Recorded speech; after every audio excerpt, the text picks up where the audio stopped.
You're listening to REIA Radio, the nationally trusted name in real estate investing. We dig deep to discover investors' why in real estate. If you want to skip all the BS and get in investors' heads, you're in the right spot. Be one of the thousands to check out REIARadio.com. I'm glad we kind of talked about that parachuting story too, because when that happened, I thought my life was over, and it has now been the single greatest thing that's ever happened in my life. Wow. Like Megan and I had those conversations. It was like, I don't have a plan. I have no way of getting out. And then right around that time, this happens. And I was like, oh, great. Now I'm getting forced out. Now I have nothing. But it is what we needed. Like we just had to, cut back on expenses and fit our lifestyle into my disability income, which I got 100% rating from the VA. So it was like, I get that for the rest of my life. And so we knew that we had that safety net no matter what. We could just go for broken real estate. No matter what, I have money coming in that we can put food on the table.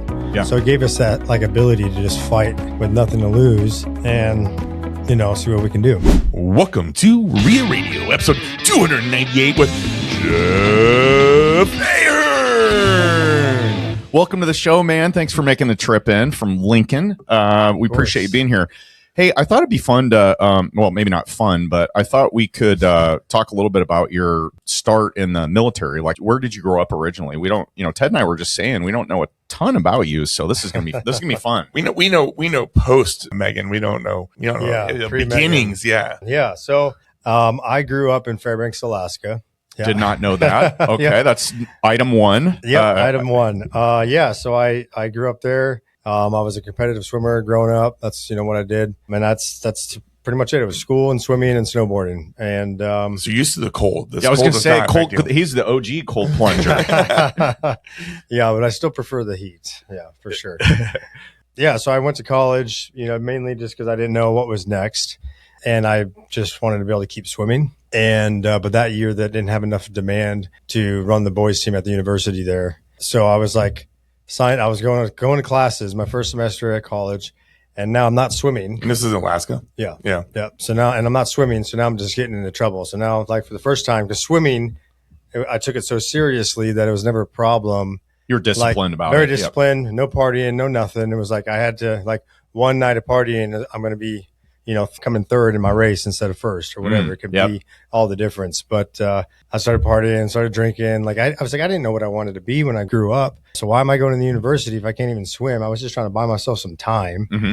And without the swimming, I was just getting into trouble. So I decided to sign up and I joined the Marines. And that was in January of 2006 when I finally actually went to boot camp. Do you think about going to a different college and keep the swimming career going? No. I mean, of course I had the thought. Yeah. Like mostly through high school. That's what everybody else was doing. It was like, go to a good college or find a good team that you want to swim for and apply to that college. But I was like, but I don't want to just do 4 more years of this and then still like have no direction. And I had no idea what I wanted to do. And I didn't want to be paying money and taking the time to be doing classes if I had no idea where that was. So I just was like, let me get out of here. I'll get some direction. I'll get some support. I'll be in a stable environment while I figure myself out and I can do cool stuff. Mm-hmm. So win-win. Yeah. So that's what I did. Yeah. Now, when you go to boot camp, you're signing up and you get shipped off. Do you have any idea what you're actually going to be doing in the military at the time? Like, do you have to declare like a college major? I want to be in the infantry. I want to be in, I want to be a mechanic. It's all based on your basic. Sorry, I don't know.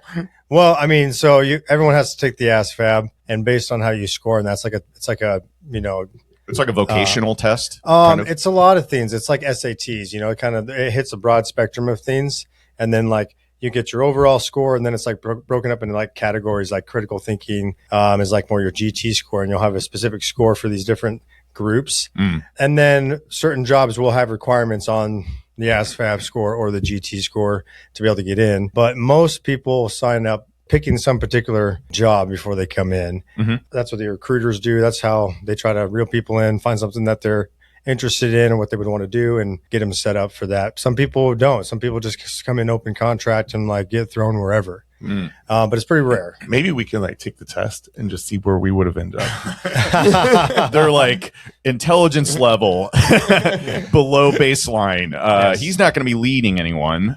So we'll put him on the front lines. Well, they'll put us on the radios. Yeah, that will be the comms guys. It's like he can be a chef at the brig. God, Ted and Owen again waking us up. A chef at the brig. I do cook for my family, so there you go. There you go. I don't know what talents I would bring, but okay. So where did you land after all that, as far as your vocation or your role? Well, so I didn't know what I wanted. So I'd always thought I was going to join the Navy and go the Navy SEAL route. But leading up to that time, the Marine Corps recruiter was, badgering me and kept talking to me about Marine recon and how awesome it was and how it's the same thing as what the SEALs are doing, except you get to be a Marine instead of a sailor. So, okay, all right. He's throwing like, shade. Yeah. So it's like, it's not even a choice at that point. I'm like, the dress blues are, the few, the proud, all that kind of stuff. So I went back and forth on it. And then ultimately I decided, well, maybe that's not what I want to do anyway. Like, who am I trying to prove? Or what am I actually trying to prove and who am I trying to prove it to? And I guess we'll, if we have time, we can get into all that kind of stuff. I'm sure we'll get into my childhood background. We have plenty of time. So. I don't know where it ends up going. If you're trying to learn pre-Megan, you're Jeff, under the microscope now. Yeah. But so I was like, do I really need to prove that? And then would it be smart to go into an industry where I learn a valuable skill so that if the military is not for me and I get out shortly afterwards, I have something to lean back on. So I scored high on the ASVAB score. The recruiter started jumping for joy. Oh, I could get you into any job there is. I can get you into this job, and this one's got a sign-on bonus. You can get $10,000 as soon as you graduate school. So you get a list and you can pick. Yeah, I didn't even realize that was a thing. And so ultimately, we found out that I was like pretty into electronics and things, like not like super nerdy, but I like tech. I don't know, whatever. You were a cool electronics guy. Yeah, exactly. I was not a nerdy one. I was a cool one. Like Owen. Owen was the nerdy one. No, I tell myself. Yeah. Like I know how to use it. I'm fairly savvy with it, but it's not like I don't. If you want to talk, nitty gritty details, I'm not the man. But so he sells me on this job as a electronics maintenance technician or something like that, whatever. He made it sound way cooler than that. And he was telling me I'd be like in these static free rooms in a suit, like doing electronics work on missiles and some pretty, fancy, top secret stuff. And I'm like, oh yeah, that sounds pretty cool. Let's do it, And so I go and I do that. I do all the schooling for it. And it is not that. Let me tell you this. We're working on old equipment and like phones and radios. And it's like, here's your first assignment. It's a Philips transistor radio. This is mission critical. Change the tubes out. The sergeant over there really needs to catch his morning news, and this is a big problem.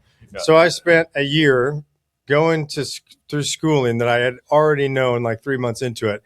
I'm switching as soon as I can. And so I get my first duty station after that. And they have different echelon of shops within those like jobs or those MOSs. So my MOS was a 2847. So I was communication electronics, tech maintenance.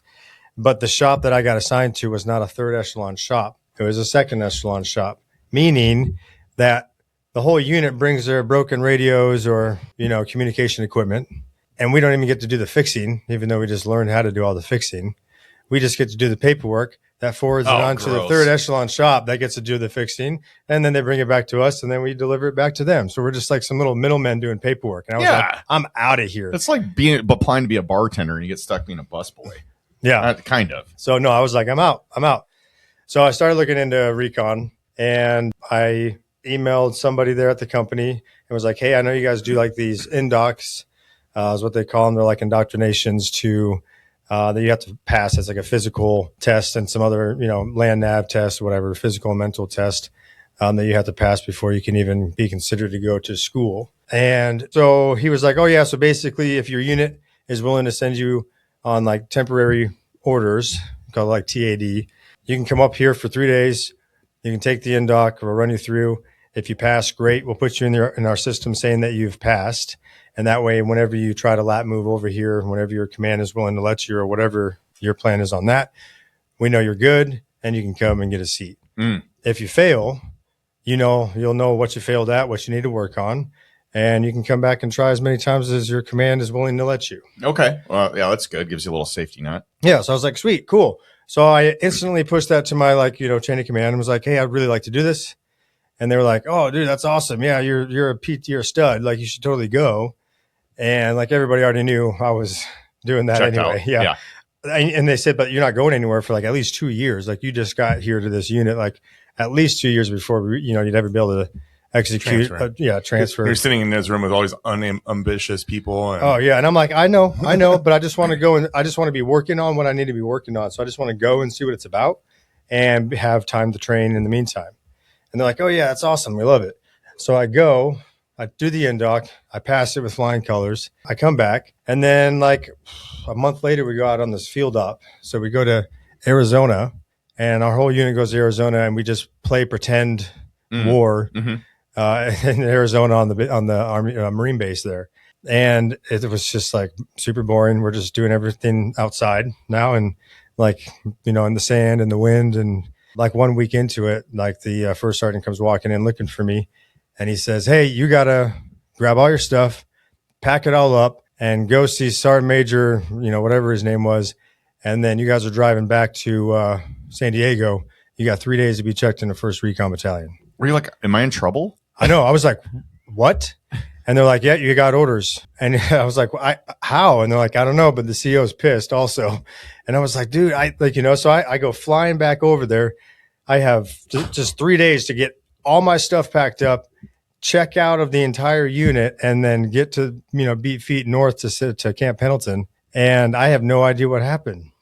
So I'm talking to the CEO, and he's like thinking I lied to him about how that process worked, knowing that if I passed it, they would take me. And I was like, dude, I'm just Lance Corporal, no nothing. Like, I'm way down here. Like, I can show you the emails. Like, I told you exactly what they told me. Well, what nobody knew that Recon Battalion did is that they're a critical MOS. So what's that mean? What that means is that it's a high need job for the Marine Corps. It's very, it's critical, and it's a high attrition rate. So a high rate of people getting out, or it's hard to keep people to, keep them in, because it's a very grueling job. So when they get people that are ready to go, like passing the in-dock, they can just grab them. They can just override and execute and cut you orders straight down from the top. So he thought you were just hiding out, basically, like after passing that? Yeah, no, dude, no. I was like, no, I had no idea. They're like, I guess I literally just got there, so now I had to be replaced. So that's, it's work for them. Yeah. And I'm like, dude, deuces. Yeah. I'm out. So, yeah. So I've been doing that ever since, for the rest of the career. Yeah. Reminds me, I have this roommate, and he was in the Air Force. And his only job, I think I taught this privately, but his only job was watch volcanoes in a bunker. Oh yeah. And he watched the cloud. He watched the clouds, and he would just literally go in down there and play PlayStation all day, because like, hey, volcano went off and that's it. And now you have nothing to do for 3 months. Yeah. And I'm like, dude, aren't you bored as hell? Don't you want to go do something else? And then like 6 months later, he's like, hey, I'm going to transfer to Japan. I go, what are you going to do there? Watch volcanoes in a bunker. And I'm like, that's all you do? And I was like, dude, I remember thinking, I would not do your job. And kind of like what you're talking about, like, you had all this ambition, you want to do something else, but you're just stuck being a paper pusher. Right. And oh man, that's awesome. So I'm glad you stepped out, because I remember thinking about it. I'm like, God, how could anybody do that job? Yeah. How long were you in?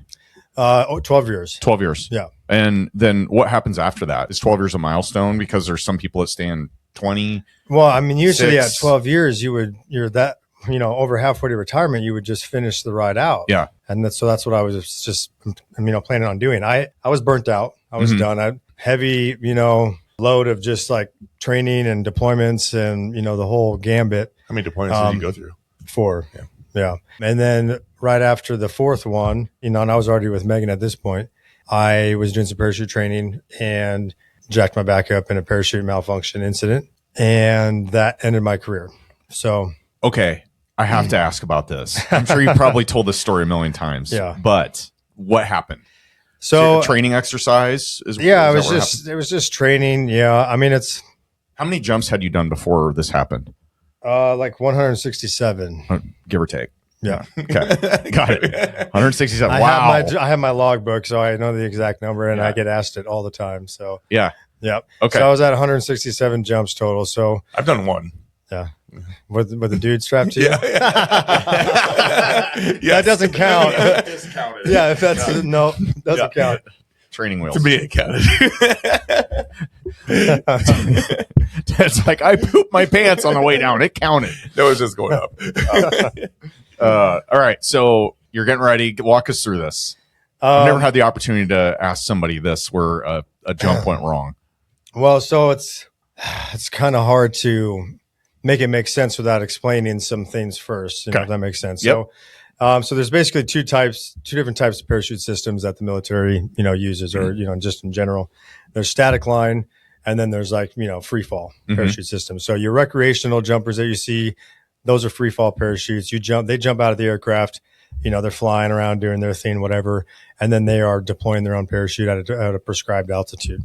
Static line parachute systems, you do not need to know how to fly your body when you're free falling, which is something you have to learn. You don't have to be very smart to operate the system, because as soon as you exit the aircraft, it just deploys your parachute automatically at that point.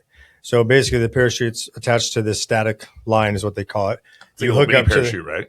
It's on your back, Yeah. but it's attached to this cable. It has And a rook. yep. Yeah. You hook up onto the cable, and then you go out the back of the aircraft. And it pulls it automatically. It's supposed to. And it pulls it out. Yeah, it's all wrapped in a rubber band, thing. And so those, as the jumpers are exiting the back of the aircraft, those tethers and those bags are just flopping out there, dangling out the back of the aircraft, 1, 2, 3, 4, 5, each jumper that goes along. So I was doing static line jump on this particular jump, which I never do. My whole career, we jumped free fall systems. Static line is just something that the military is having a hard time letting go of, even though we'll likely never employ it in any capacity ever again. It's great if you need to push hundreds or thousands of not very bright individuals out of an aircraft alive and make them survive. It's great for that. But if you need more tactical jumping, which is all it's really good for now, precision, like what all the special operations are doing, it's all free fall stuff. We're doing hey-ho jumps coming in, long flights, jumping out at 30,000 feet and stacking up and deploying our parachutes up there and flying together as a team, almost close enough where you can reach out and touch them, and flying in, because we can move 30 clicks or so based on the winds. We can jump out of an aircraft over here, move 30 clicks under canopy, and then land way over here, and we're not picked up anywhere on radar. If you do halo and you free fall all the way down, you got to be much closer to the objective when you drop, because you have no travel distance. So hey-ho is like what we mostly do. But Wow. So what happened on this? So had to jump static line for some reason. That doesn't matter why. Just typical nonsense. And so I was jumping a couple, static line jumps on base there in Pendleton, just to log the last couple of those that I needed to meet the requirements to go to this further on school, jump school. And I didn't have all of the static line jumps because we never really jumped it. So I switched to static line. I'm jumping the static line for these 2 days of just, proficiency jumps. And the second day we're doing full combat equipment loadout, and everyone, goes out the back of the aircraft, and I'm falling out the back of the aircraft, and one of the deployment bags, which are those bags that held the parachutes, kind of caught the wind weird and came forward as I was just falling out the back, and it kind of hooked me right around the neck. So right when I'm hitting the wind of the air after hitting what they call the ramp out of the back of the aircraft, and I got flipped up into the risers upside down, kind of as it was deploying and getting pulled tight. So I didn't know what happened at first. I was just I just was falling out the back of the aircraft. What even just I'm seeing stars. I don't even know what happened. It ripped the skin off my neck and, sprained my neck. And by the time I realized what was going on, I was I need to get my reserve, because my parachute's out, but it was like a cone. Oh, yeah. So it wasn't getting any because it was all resistance. tangled up. Yeah. So I instantly try to get an arm free, and I go to pull my reserve. And as soon as I do, I realized all the other jumpers already had their combat equipment lowered, meaning that we were 500 feet or less, which means, oh my God, I just got chills. Which means no more reserve. You need 1,000 feet for that. So at 500, you got to, you're setting up for your landing pattern, and you got to land. So I was like, you were okay. knocked out all the way up to that point. I wasn't knocked out. This was a low altitude jump. So I don't remember if we were 1,500 feet or 2,000 feet. So there's a few seconds and you need to have a canopy open. So I didn't have much time. It felt like forever. There's this joke that we always had going around in the community where it says, like, if you ever have an issue with your parachute or anything while you're jumping, don't panic, stay calm. Just remember, you have the rest of your life to figure it out. It's comforting. No, but I mean, we drilled that into our heads, and everything was muscle memory. And so I just, tried one thing. Okay, can't do that. So I'm stuck with this parachute. I need to make it open. So I started, just doing the next step you're supposed to do, pulling from behind the head, bicycle kicking, and I just go, and boom, I got it open. And then what's hit the bicycle ground. kicking do? It just helps, gets the parachute spinning, or you spinning rather. Oh, really? When there's twists. Okay. Because otherwise there's also a lot of tension. So you could be free hanging and be twisted up, but you can't get the twist out. So when you bicycle kick, it kind of gets that thing moving, and then all of a sudden you'll start spinning. And that is better than deploying your backup chute at that point. So if your backup chute would have gone up, it wouldn't. Yeah. So this all? is where thanks for asking. Now I got to let you know where I messed up. I'm just baffled. So the free fall parachute system has your main parachute and your reserve both on the back. So it's just one big heavy parachute. All of our pack, anything else is strapped to the front or to the sides when we're jumping. And so the free fall parachute system, your reserve is a completely separate system, but it's also kind of tied into your main. So if you ever have an issue with your parachute that's deployed, you grab your green tab that's over here and you cut it away, which is that parachute system, and it lets it go completely. Yeah. Then you go back into free fall and you grab your red tab on your left and you cut that away, and then it's an entirely separate second parachute system. You get under canopy, you finish, you get to the ground. So that was where 162 of all my jumps jumped with. So that was ingrained in my head. And I hadn't jumped static lines since basic airborne years ago, because that's not what we jumped. So I'm over here jumping static line again for the first time in years, because I have to check some boxes just to go learn some school for a system I don't jump anyway, just so I can go to the school I actually want to go to. And so my brain told me, I can't cut this parachute away and pull my reserve. I only have 500 feet. But the system that I was jumping was a static line system. And so that one, it was different.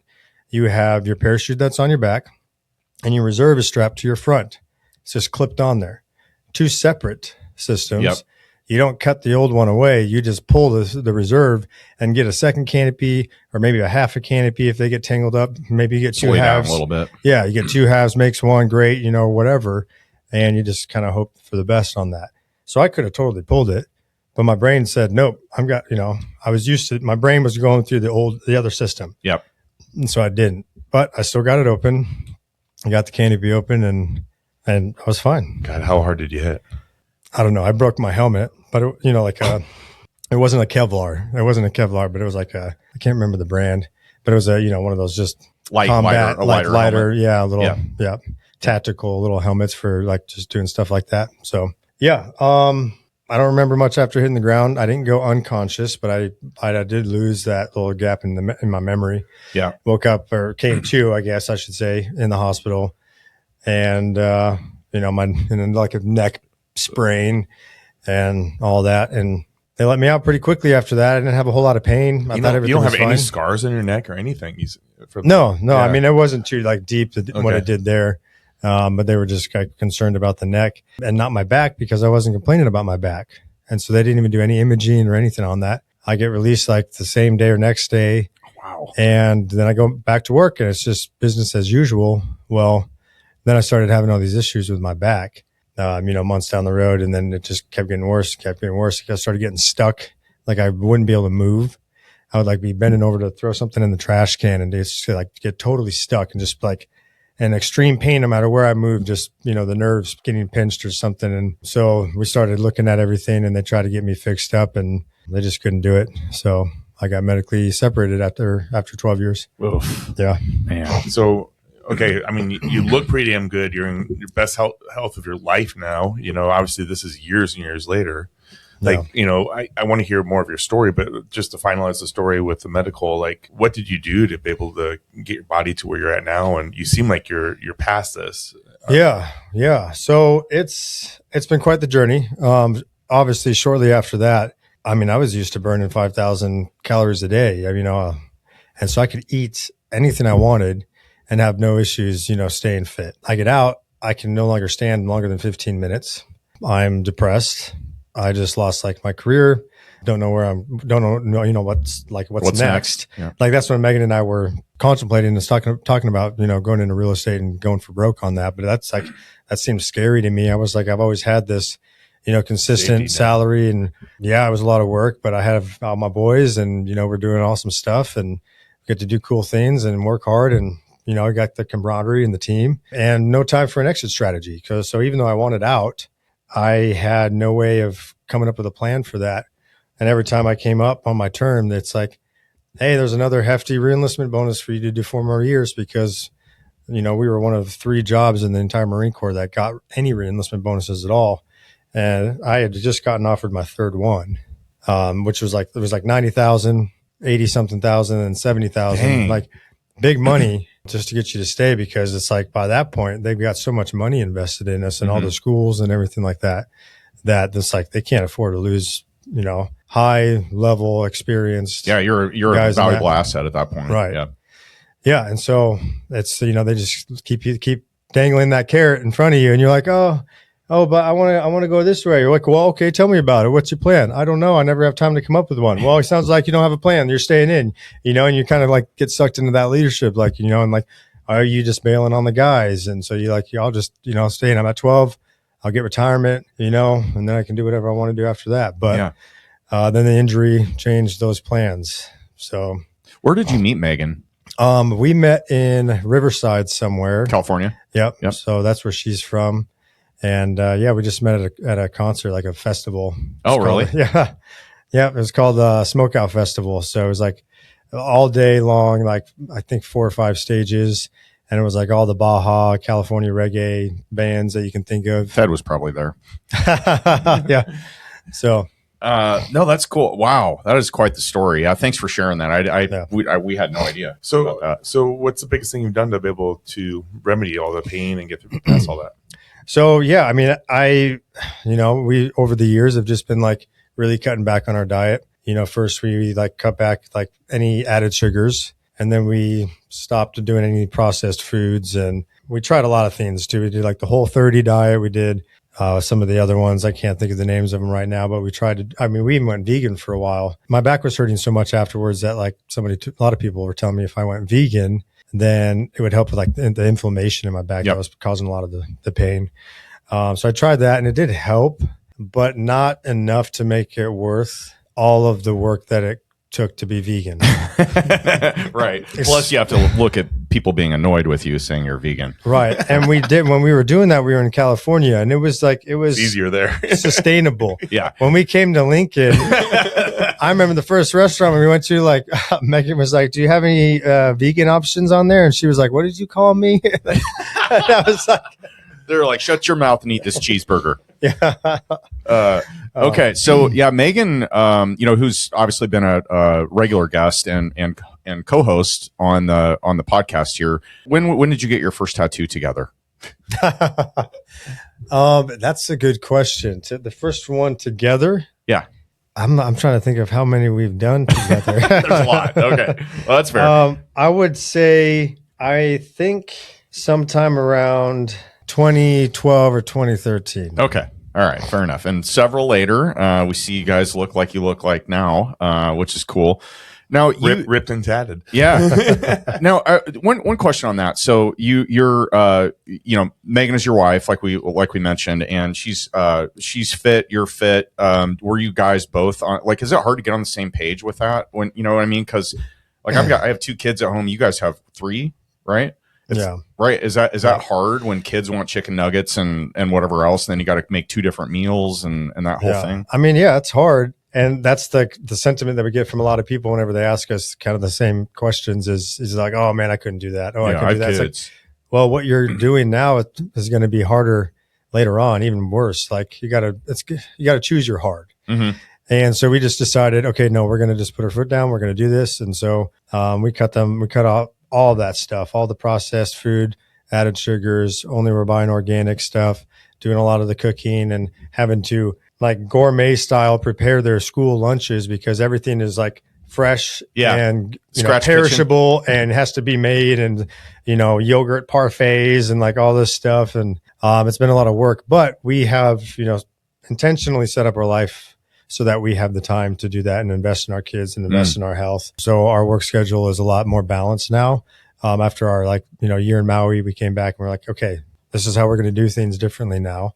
And we just been working on it ever since. And like we kind of would just take them one step at a time, like, all right, the sugars, then the processed, and then the, this like that. And it was like, they did pretty good. I mean, there was a few days of starvation, but that has a way of fixing itself.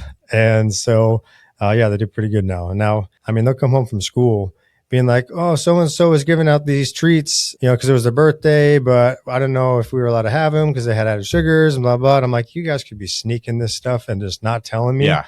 And I wouldn't be any the wiser. But they don't do that. They're totally honest about it. They're always telling us. And so we're like, oh my gosh, it's like working. They're like, they're being conscious of their health just because we are setting that example. And so are they going to be perfect? No. Are they kids? Do they love sugar? Yes. Are they going to get it every chance they can? Yes. But at least they're like thinking about those things. No cheat days? I mean, they get some cheat days. Yeah. But they're like more rewarding instead of just like expected. Yeah. So. Now Megan has told the story of the first flip, which was out of state from what I remember, New Mexico. Is that right? Yeah. Yeah. Were you in the picture at that time? I was. Yeah. So that was your one together. And for, I don't remember what episode that was. Ted, it was one of the early ones. There's so many episodes. Yeah. But we won't retell the whole thing. She was one of the first 10. But I do remember specifically, she mentioned that, her being from California, now that we know that you're from Alaska, which I didn't know, you guys decided Lincoln, Nebraska. Mm-hmm. Well, how did you land on Lincoln? So we just knew California wasn't going to be it. So I knew that I was going to get new orders any day. The medical board process was done. I knew I was going to, I was on my way out, but they had to give me a new EAS because I still had, I just reenlisted and I still had, 4 years left on my, contract. So we were just waiting on that, but we knew it was going to happen soon. And so we were already, trying to get things going. We were sending out mailers. We were, making lists and doing calls, trying to find a deal there in Oceanside, California, where we were living. And we got this lead that just came across our lap or, from one of our mailers. And he was like, so that house you're calling it or you're, talking about, I just sold it. So that's gone. But I have this other one in Albuquerque that I needed, sold yesterday. Mm-hmm. So we were like, well, we really wanted the one in California, but okay, just tell me about it. And, one thing led to another. And that was our first deal. But ultimately we were tired of analyzing properties. We had been doing it for a year. We've been just filling our heads with as much knowledge as we could. And we were like finally ready to pull the trigger and just do something. Mm-hmm. So that was it. What gave you the itch to even get into real estate? Well, that was, I didn't know what I was like. I didn't know what I was going to do when I got out. I always did after I retired and I was healthy and I would just go into something else, do SWAT or go do, private security with, Gavin DeBecker or something like that. Or just, eventually someday like start my own company that does like training for people like marksmanship and like, low grade, like self-defense or whatever. And which is, there's a huge demand for that all across the country. Like people they sense the coming apocalypse and they want to be able to be prepared. And I would love doing that because like, that was my favorite thing I did in the Marine Corps. When I got injured and when I got out, I was an instructor doing all the pre-deployment training for the recon teams going out. Yeah. And I loved that job more than anything. By the way, I had no idea that the private security paid what it is because I was just on Saturday, I was just talking to a buddy of mine, a former Marine, and he's like, and his wife wouldn't let him do the private security. And he had an opportunity, I believe it was in Africa, to do something down there. I don't know what it was, but he's like, it was like $250,000 opportunity. And I'm like, holy shit. He's like, it was like almost 3 years of salary in 1 year. Less than a year. My wife's like, no. Wow. Yeah, you can make some good money, just doing what I'm good at, just attention to details, You know, like I just crazy money. You know, people like to walk and talk. I like to walk and not talk. And I'm just picking up all the details and knowing where everybody's at and knowing all that stuff. It's just how my brain works. And so like I'm more like introverted because of that. I like smaller, more intimate settings of friends, not like big, huge things. Cause then I'm like, I can't have conversations with this person that's right in front of me because like, hold on. I'm doing threat assessments and head counts here. And there's a lot going on and I don't have time for this elevator talk. Thank you very much. And so I come across, you know, as like standoffish to a lot of people, but really, you know, I actually just had to get this shirt for myself. That said, I'm nicer than my face looks. Because it's true. Like I'm very nice. I'm a very kind, genuine person, and generous and like all that. But I just, I don't trust most people. And I'm always scanning and downloading data. Yeah. So like I thought I can go do that and just get paid pretty good for it. So back to the original question, was it you or Megan that wanted to get in real estate, and what put that idea in your mind? Megan's the one that did it. So her grandparents owned real estate. And all she knew is that they like never worked and always had money and we're always sending birthday checks, you know, and all that kind of stuff. So got you excited. Yeah. And she never even like had any, you know, meaningful conversations with them about it up to that point. She just knew that it was real estate. She had asked them at one point and they said real estate. Mm-hmm. So yeah, around that time we saw like a Robert Kiyosaki ad for like a little seminar. We go to that, we get sold on that for the 3-day one. And then we're like, let's just do it. How much was that? It was for the 3-day, you know, sales fest. Yeah. It was like $300. Oh. The first one was like, I don't know, $20, you know, for like the one day. So it was like, I don't know, $20, go get sold on the $300 one, go get sold for the $26,000 course that we did. Yeah. And we did it. Yeah. We did it. It was like, you know, we learned just enough to get into trouble. And yeah, we didn't need it, but it was enough to at least, since we didn't know how to get that kind of education for free, like we know how to now.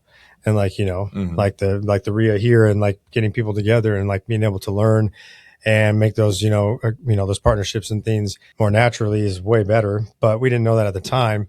So even though we didn't learn a ton and just got kind of more confused than anything doing the rich dad, you know, poor dad or the rich dad education thing, we were more financially incentivized to at least figure it out. Because you had investment in it. I had investment in it. You know, so now I just tell people like, you know, honestly, that was just our tuition. Mm-hmm. Nobody gawks at the amount of people or amount of money people are spending on tuition at colleges when they have no idea where they want to go and what they want to do, what 100%. Classes to take, any of that. Yep. So why would it be bad to pay a similar or lesser amount to get an instant education that is now giving us this amazing life in a few short years, you know, before they even got their bachelor's? Yeah. Now, I remember one part of the story was when you finally arrived in Lincoln, you guys had a travel trailer. Is that right?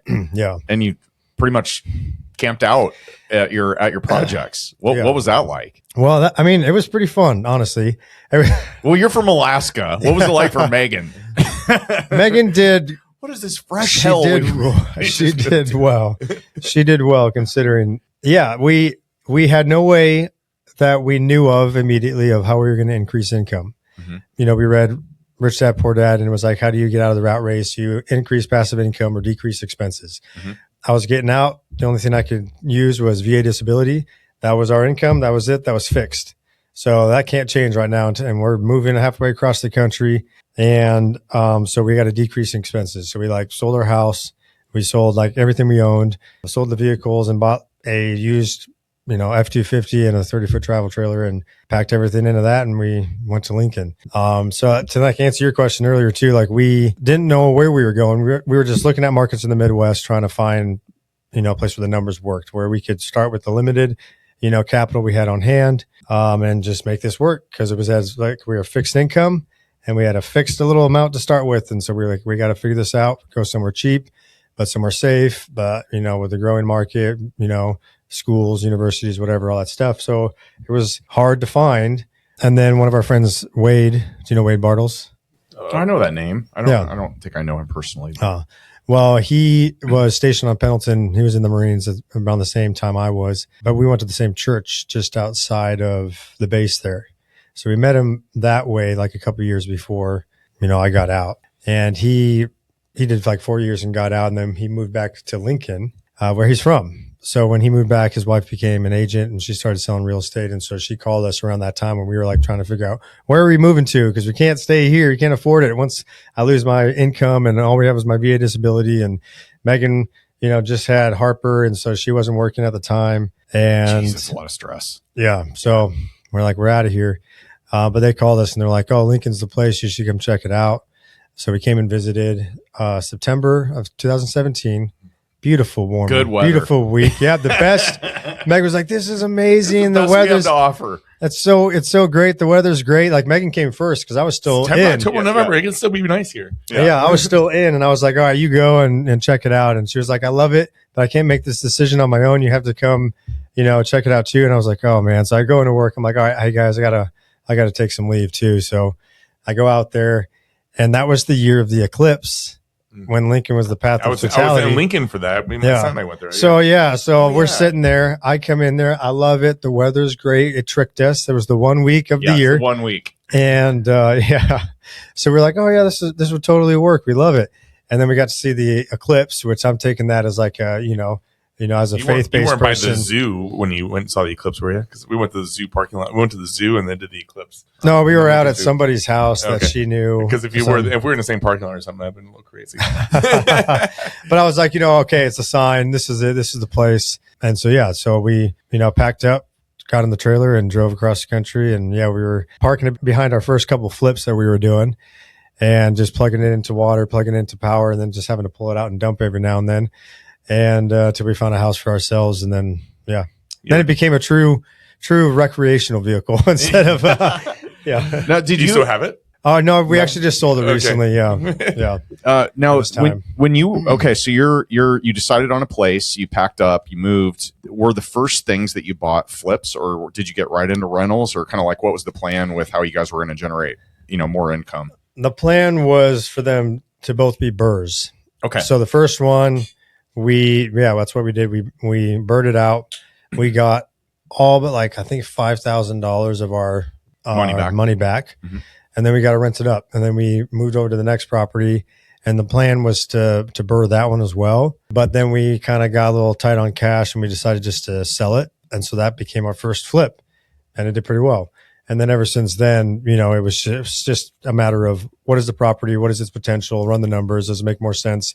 Can we BRRRR it out, get our money back out and cash flow, or no, we don't have that much margin, but we could, make some money flipping it, and we just flip it. Yeah. So is that all the Kiyosaki training that you're using at that point, or were you guys doing BiggerPockets, or where are you guys taking it? That was just us figuring it out. Like I said, we learned too many things about too many things. Yeah. Overall. So you're like, at any one thing, you're just like, potatoes. Like it doesn't, there's nothing there. So it's like we learned the lingo. We learned to get outside of our comfort zone. We learned to take some risks, and then we became financially invested to figure this out. And so when we moved here, Megan put a post on the BiggerPockets forums and was like, hey, anybody that's on here that is actually doing any investing that lives in Lincoln, we're looking at this, property here. Just wanted to see somebody's thoughts. And Josh Nix was the first one to pipe up. So the first person that we met in Lincoln was Josh Nix. And so I haven't seen or talked to him in so long. I just did the sauna with him not that long ago, but I need to do it again. But I've been traveling a lot. But anyway, so he hits it up, walks the property with Megan, kind of lets her know where she's right, where she's wrong, whatever. Just kind of free little mentorship there.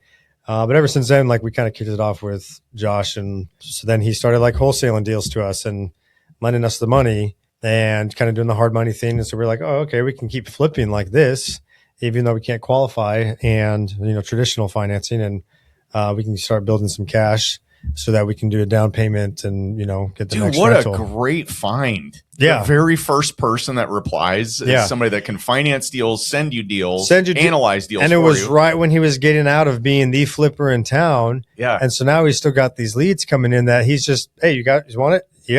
Yep. And so the leads were coming in. We didn't have any marketing in place.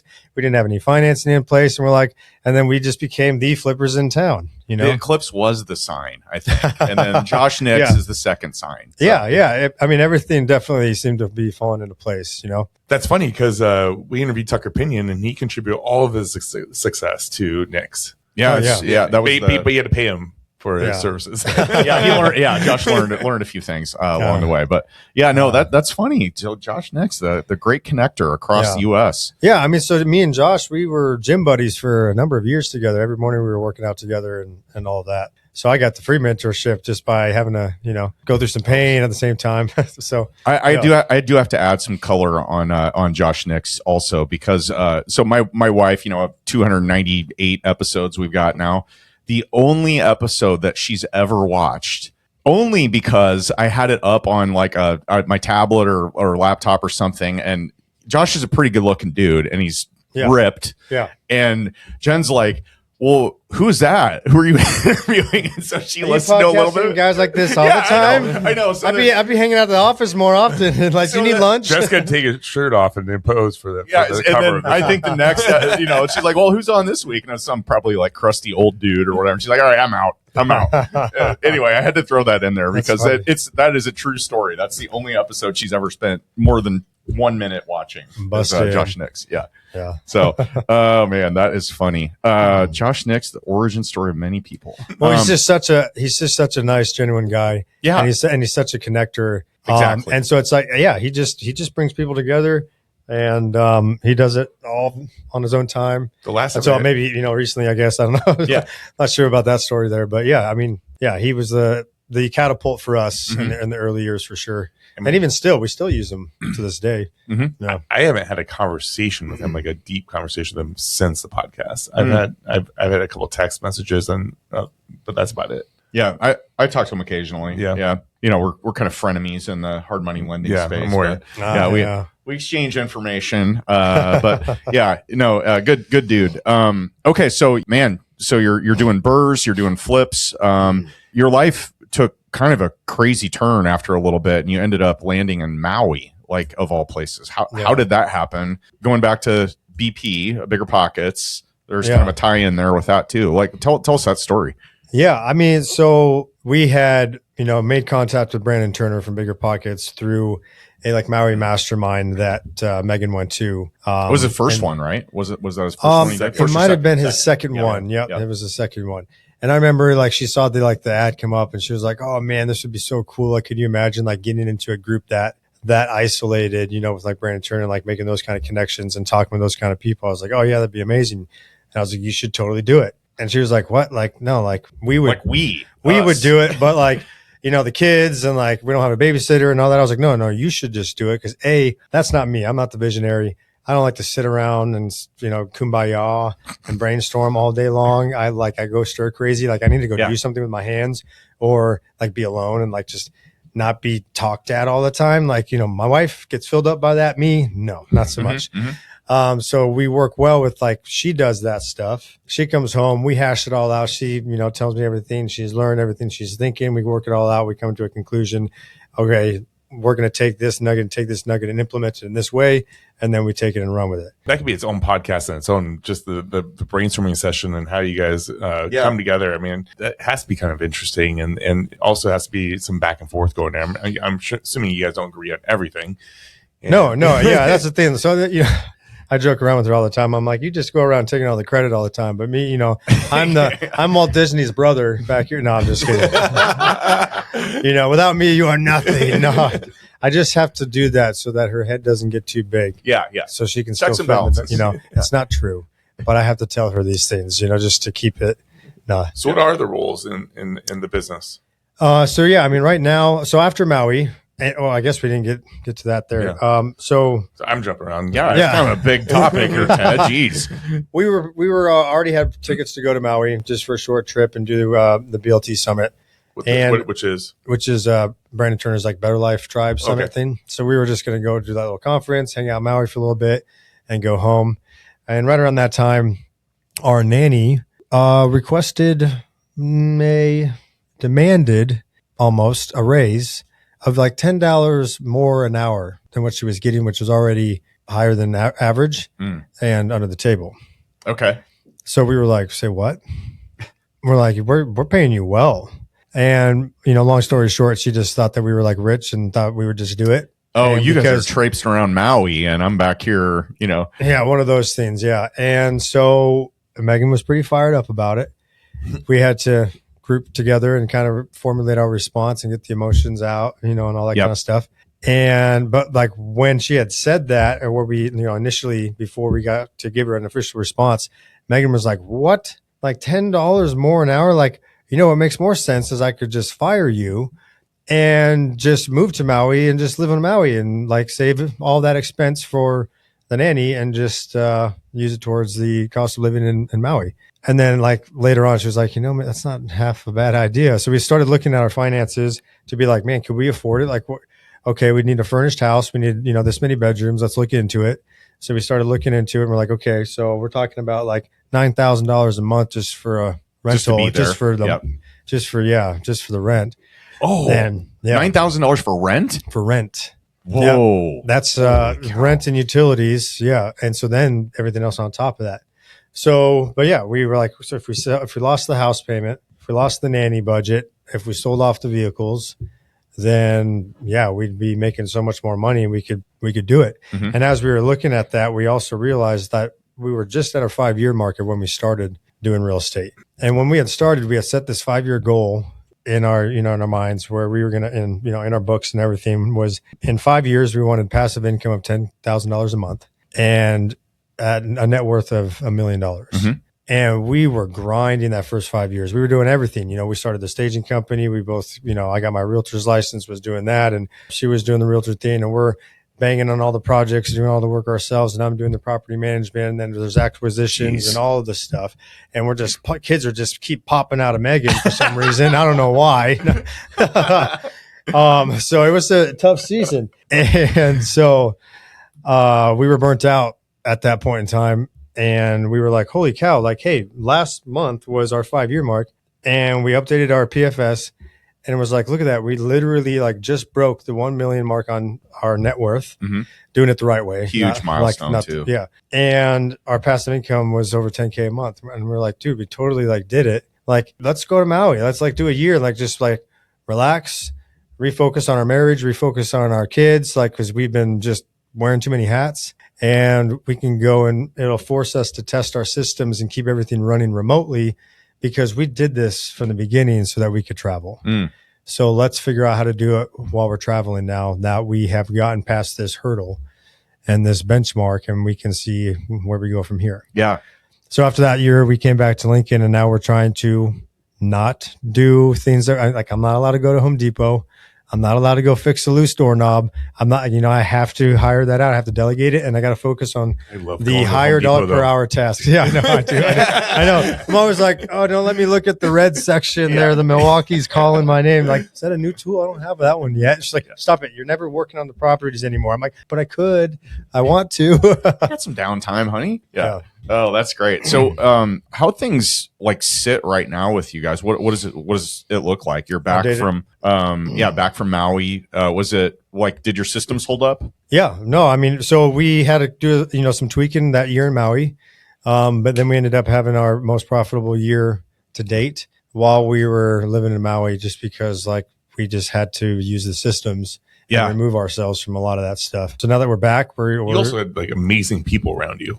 Yeah, we have 2 rock stars on the team for sure. I mean, it's solid. So Megan always jokes around and says we're the worst employees on the team. It's like we are, like if, the bookkeeper's looking for receipts, they're in one of my jacket pockets for sure. Yeah. Sorry, they didn't get uploaded. It's never going to change. Sorry.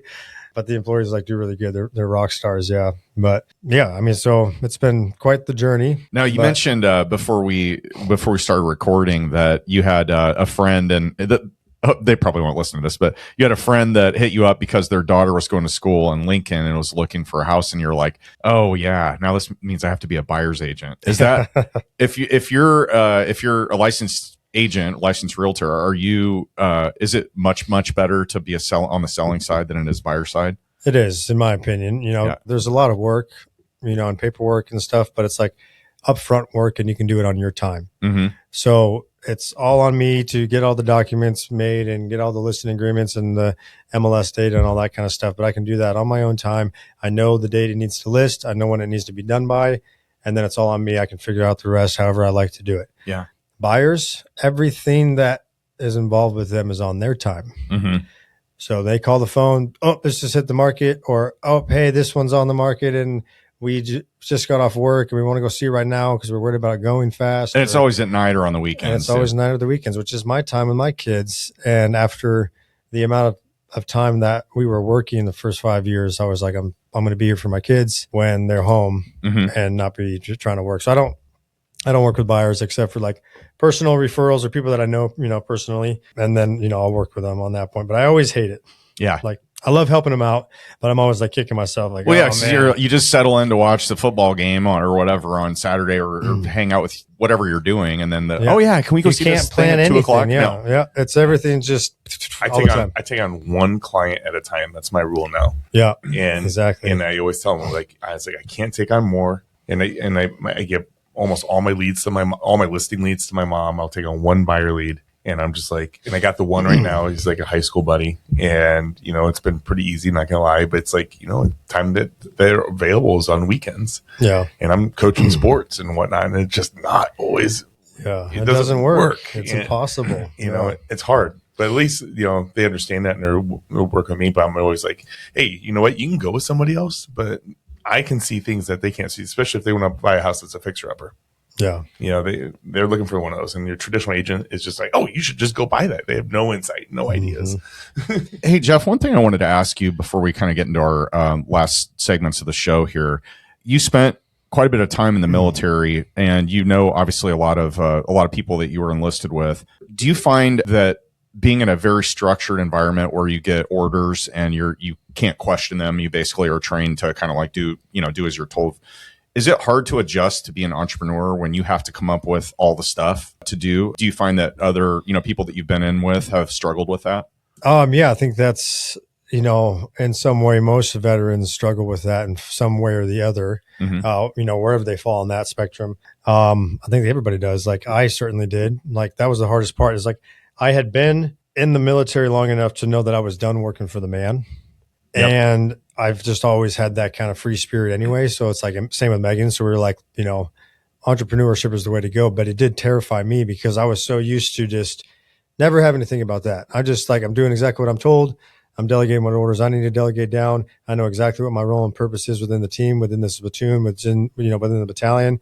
And I'm good at it and I love it. And like, let's go. And we're with our brothers and doing the thing versus now it's like, well, now what do I do? Mm-hmm. I have no clue. Oh, I have to call people and be like, you want to sell your house? Like, no, I don't want to do I'm not a salesperson. I don't even know how to deal with civilians at this point. I'm like going through a depression after like my injury and my whole life getting like turned upside down. And so I was just like constantly went to Megan and was just like, hey, you tell me what to do and I'll do it. And like, you're the visionary. You're the brains. She's way smarter than me. And I was like, and just put me to work and I got you no matter anything you need that I can do. And that's what we did for a long time. And that helped me get through like those like dark days and, like dealing with, being out and like, the PTSD and like the depression from the injury and like all of that kind of stuff to, where I'm at now of 8 years later, fully recovered. Health is like 100%, like, the best shape of my life and my back's not a problem anymore. Just years of physical therapy, chiropractic, acupuncture, all this stuff. And so now it's like, I'm playing with the kids. I can do backflips again. I'm doing all this stuff. I'm doing, advanced calisthenics and, all the things. And so it's like, it's just fantastic. So yeah. It's such a miracle. Yeah. I mean, obviously you made it happen, but I mean, it's a miracle that you're able to come through all that. Yeah. Well, I really think we could go another hour on these stories, and I think you probably have at least 4 or 5 more hours of these stories to tell. there's a lot, yeah. But we do have a section that we call Failing Forward. And this is a life lesson that you went through, a fail that you had in life, but you would never take it away because you had a lesson that came out of it. Do you have something in mind? Well, yeah, I mean, that's, I'm glad we kind of talked about that parachuting story too, because when that happened, I thought my life was over. And it has now been the single greatest thing that's ever happened in my life. Wow. That's a statement right there. Yeah, because it was. Otherwise, you'd still be in. Yeah. And I wanted out desperately. And like Megan and I had those conversations and it was like, I don't have a plan. I have no way of getting out. And then right around that time, this happens. And I was like, oh, great. Now I'm getting forced out. Now I have nothing. But it is what we needed. Like we just had to, cut back on expenses and fit our lifestyle into my disability income, and I got 100% rating from the VA. So it was like, I get that for the rest of my life. And my kids and wife they have health care. They got college. It's all, so I'm getting taken care of. And so we knew that we had that safety net no matter what. We could just go for broken real estate. And no matter what, I have money coming in that we can put food on the table. Yeah. So it gave us that like ability to just fight with nothing to lose and, see what we can do. Is that why there's so many people in the military that are that are real estate investors? Because I can't tell you how many people we've interviewed over the years. Well, if you're smart, you can use the benefits that you have to really give yourself a leg up. Mm-hmm. And have you used the VA loan to buy some investments also? Yeah, I've used it multiple times. Yeah. No, that's awesome. Well, yeah, that is such a cool story, man. I can't think of how dark of a place I would be in if you got because you wanted out, but it needed to be on your terms, right? And then all of a sudden your hand got forced with the injury. But you guys have built some amazing stuff over the last several years. You reinvented your whole, who you are. You thought you had this identity, but it wasn't your identity, Right. Yeah. This is who you really are. This is what you're meant to be. Yeah. And then, and I was able to kind of figure that out, with the help of Megan and doing this, and also like running away from anything military for a while, which I think a lot of us do. We just want to separate ourselves from that part of life and try to find who we were before. But now, my 20 years is up.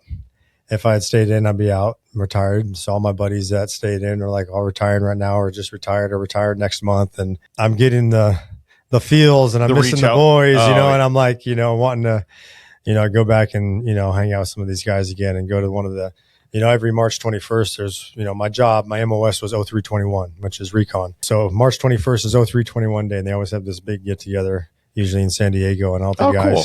Yeah. And so I told Megan, I was like, well, I can't go this year. I was like, but next year I'm going. I got to go, meet up with the guys and just be around those guys again. No longer am I like running away, trying to protect myself and battle some things. I'm now through the other side, and I want to come back and, see the guys and see how everybody else is doing as well, and be able to help any way I bet you could probably be a guiding light too with people that are just getting out and struggling with some of the same things that you probably did. Yeah, I'm actually working at getting involved with a couple of different organizations potentially that like do that very thing. Help the transition. Yeah, and especially from a mental standpoint, it's like like the recon Marines specifically have just been dropping like flies every when they get out. It's a lot to adjust to. Yeah. So I had the luxury of having a wife that was able to dream and give us plenty to do. And I had plenty to do and stay busy. So, and I was working for myself. I was free. Yeah. Most guys get out and get a job somewhere just to make ends meet until they figure things out, but they never figure it out because they're working 9 to 5 now, got some Joe Schmo guy who doesn't know nothing, who's done nothing with his life, who doesn't understand anything about it, telling them what to do 9 to 5, and they don't get better, they get worse. Yeah. And then they look up and they're 60 years old. And then, then your choices are really narrowed about what you can do with yourself. Yeah. Yeah. Well, first off, it breaks up the relationship, the divorce happens, the thing, and then it's a spiral into oblivion. And so fortunately, jumping into entrepreneurship right out of being in the Marines was difficult because I was used to being told what to do. It kept me busy enough and with everything on the table so that it motivated me to, work hard and just keep at it and not get sucked into like I'm just checking in, checking out, doing the job, mundane, not thinking of what's the future is and getting sucked into the, the depressive states. Yeah. Well, plus it helps having a wife that's a really good taskmaster, like Megan. I tell you what, though, one thing, I admire your past and we've done, but one thing I always admire about you guys and other couples like you is just being a power couple that's able to work together and do very it. Rare. It is rare, but the ones that can pull it off have just phenomenal success. Yeah. And that's a feat in its own. Yeah, well, we complement each other well, like on all like the personality tests and things like that. And so, it's always worked out. She does what she's good at. I do what I'm good at it. We keep it very separate. I don't get involved in your stuff. You don't get involved in mine. Anybody asks me questions, I direct them straight to Megan or vice versa. Yeah. And it just works out good that way. Before we get to OT, I was kind of asking this, but I don't think I got the full answer. Like right now, what is your role in the business and what's Megan's role in the business? Like, what is it that you only do and what is it that she only does? And how, where did you guys kind of figure out where that line is? So, it's obviously evolved over the years. But right now we have our full-time assistant that is like our project manager, which Megan oversees everything that she does. She entirely runs the staging company by herself. And so Megan kind of does like the design, manages Natasha, who, does all these things. I met Natasha at the REIA. We met Natasha at the REI Summit. Yeah. Yeah.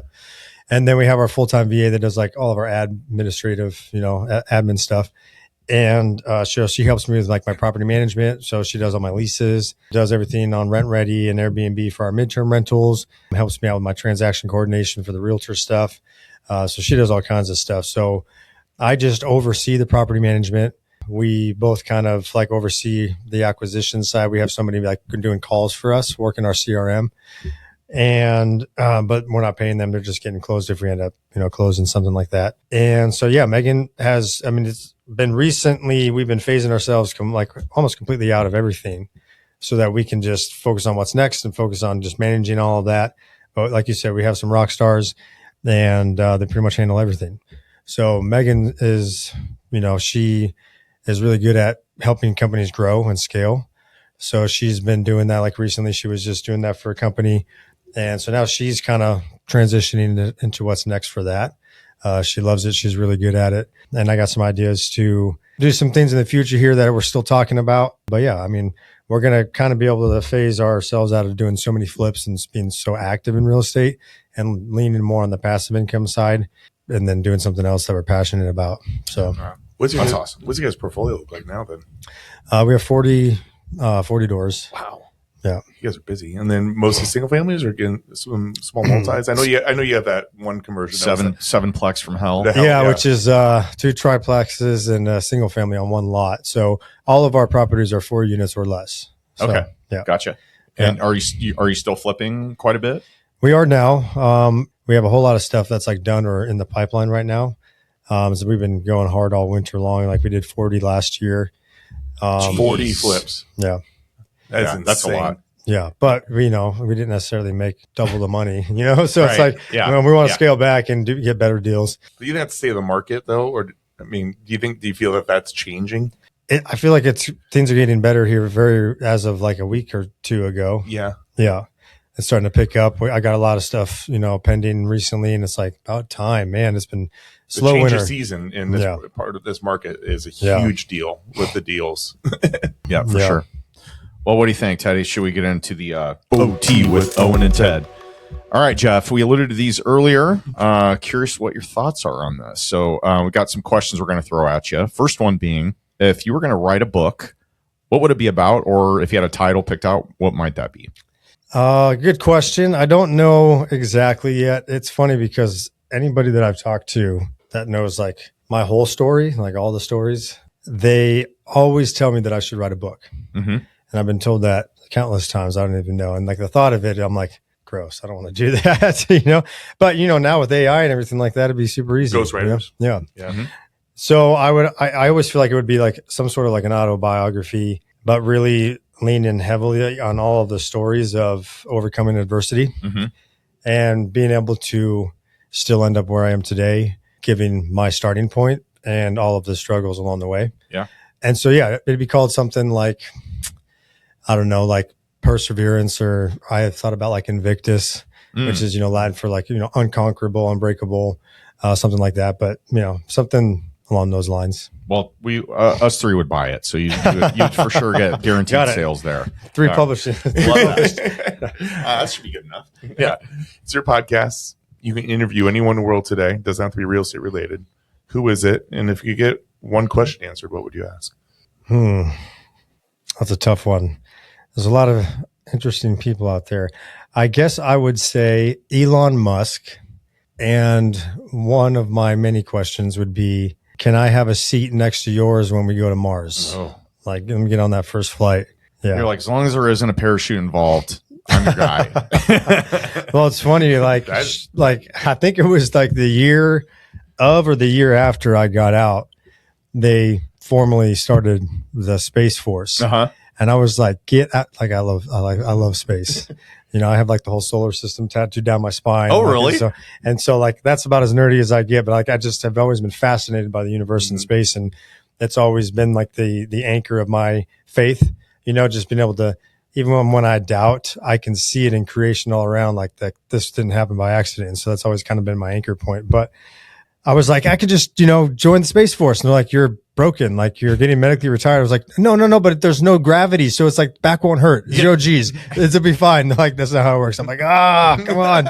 Like, let me in. Send me to the moon. Send me anywhere. Like we met this guy, Paul Kettle, that is, he's an agent and I think he's an investor too, but he's been coming to our coffee meetup a few times, and he was a Space Force guy. And so like I latched onto him immediately. I just like a million questions for him. It was fun. He's like, basically I just watched satellite telemetry most of the day. He was basically just saying how boring it was. But, I'm sure it's very boring right now. We're like 20 years away from it, like being like super exciting. Yes. Yeah. We're almost Star Wars. We'll get there.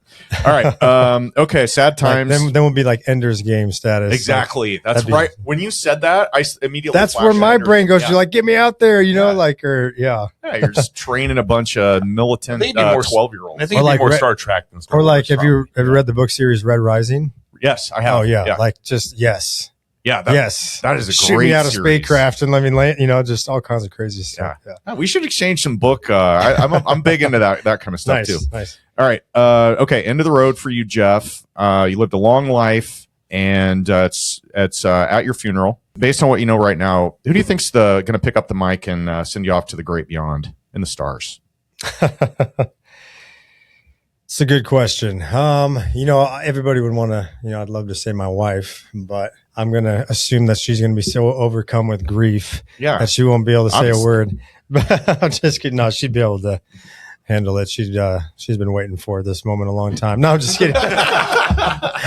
She's got that good insurance policy. Yeah. So USAA. Whenever every winter when times get tough, that looks shinier and shinier. I have to keep my guard up. No, so I think Megan doing it would mean the most to me out of anybody on earth. Mm-hmm. I don't know what she says. I don't really care. I unfortunately have this kind of different or more warped view on death than most people. So I kind of have like this, I don't know, like I often think like, that's when everybody just says the best things about them. And a lot of times I wonder how many of them are even true, but it's just like, it's the funeral. So everyone's going to say all these nice things. So to me, I've always thought it was like, this is all just a show. It's irrelevant. Like who's there, who's, like really knew them and, whatever.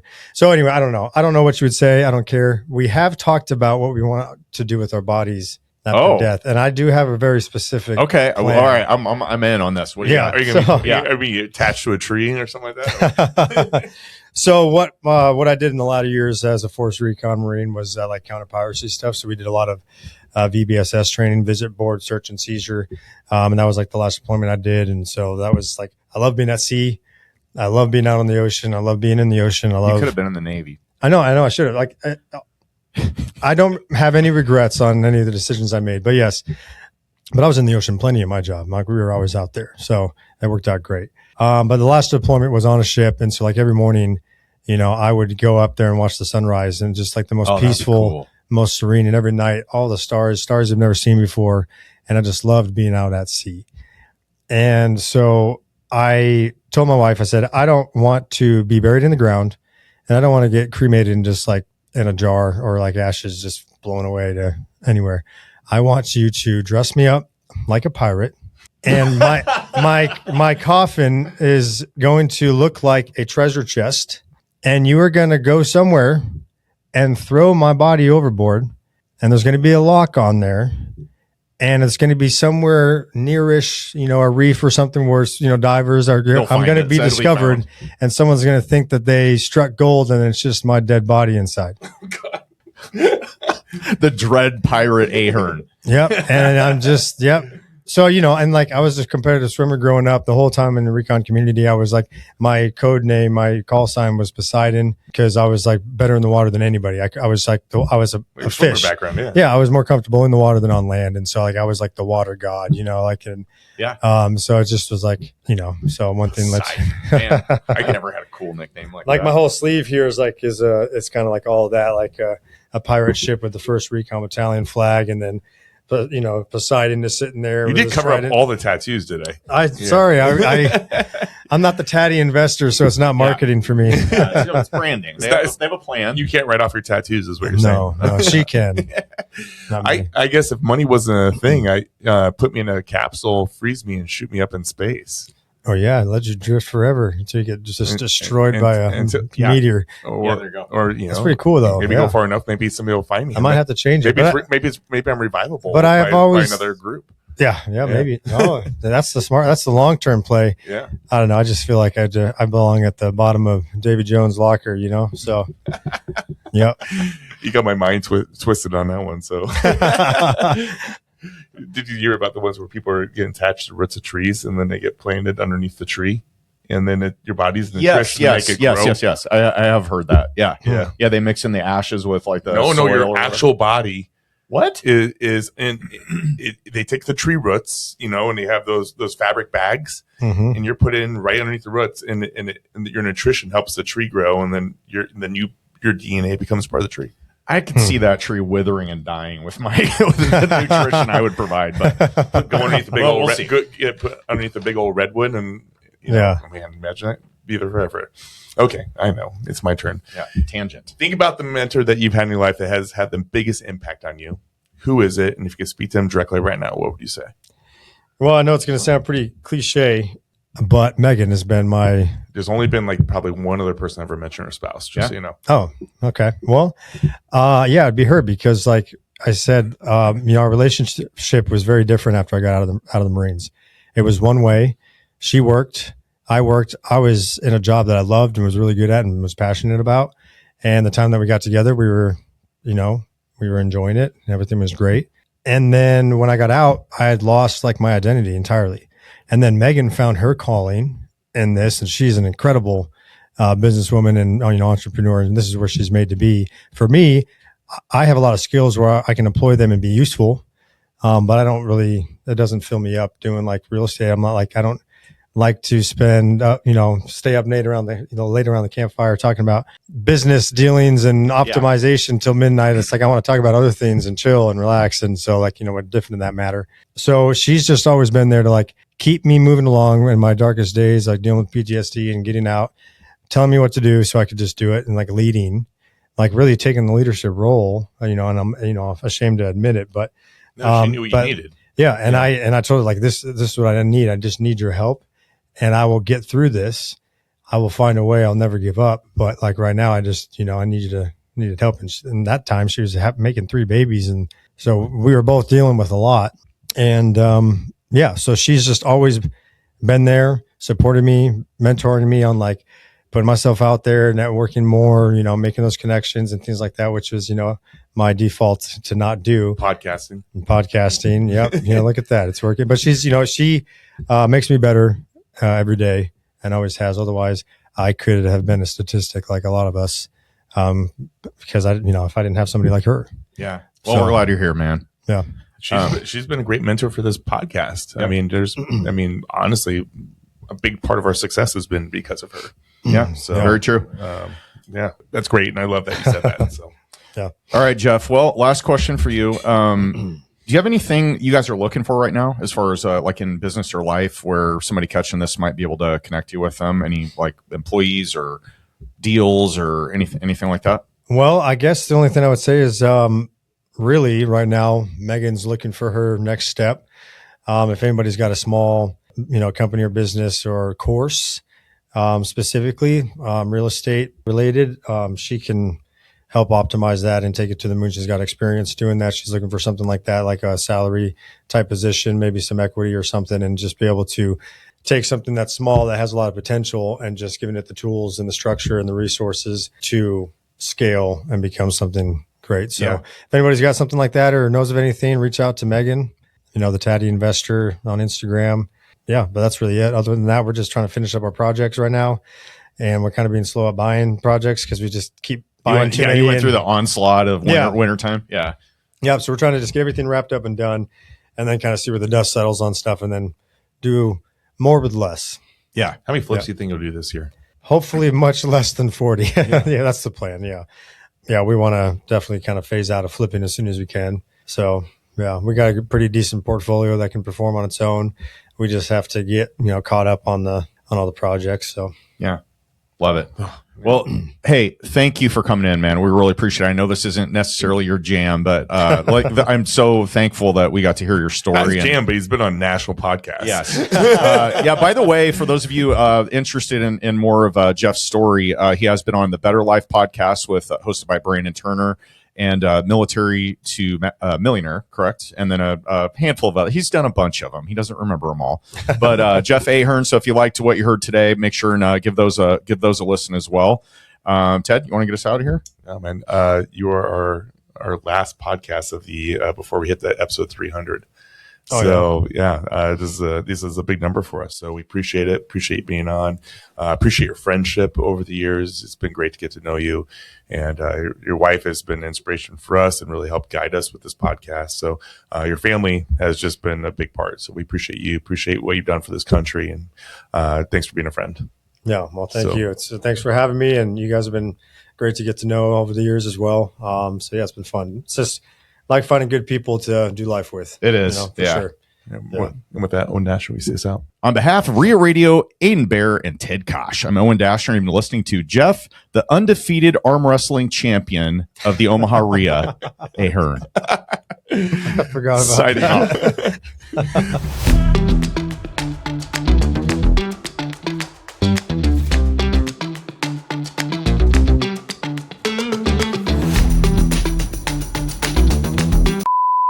Okay, you can't just mention that and then not give the backstory to the. You have to do the backstory at the beginning of because all of us were 300. All four of us were here for that, just so you know. Well, three of us were participants. I ended up bowing out because I knew where that was going. I was gassed after arm wrestling. But who do you arm wrestle? Axel, that's right. That's who we're missing. Yeah. It started off between you and Aiden. Yeah. I don't even know how that started. And then I got roped in going against you. Got my roped in. You were chomping at the bit. I was not. Somebody brought me in. I got my ass kicked also, and then Jeff steps in. And was it Foley? Yeah. You and Foley at one point? No. Okay. No, that was it. Just you two. And Foley's, pretty ripped, dude. Yeah. He's a big guy. I know, Megan. I was like, you just picked the biggest guy. You're just trying to see because we were just talking about it because I had just gotten down to 7% body fat, and I was like 165 pounds, and I was like, dude, I have not been this light in a long time, but I was like, but I feel strong. I look strong. I feel strong. Everything's going fine. And she was like, yeah, you still look big. But I was like, yeah, I look bigger than I did before, even though I'm like 15 pounds lighter. So it was like weird. So we were just having that conversation. And so she's over here trying to get me up on some arm wrestling with these, guys bigger than me. I'm like, what are you doing? Yeah. And then, by that point, you were smoked. Yeah. And I then was gassed. So she hits him out, Axel, and he's like, yeah, I'll do it. I'm like, oh, great. I'm over here. But it wasn't, I wasn't at 100% either. It didn't take much to put it down. I was like, wow, look at that. Still got it. It was a fun night. It was a fun night.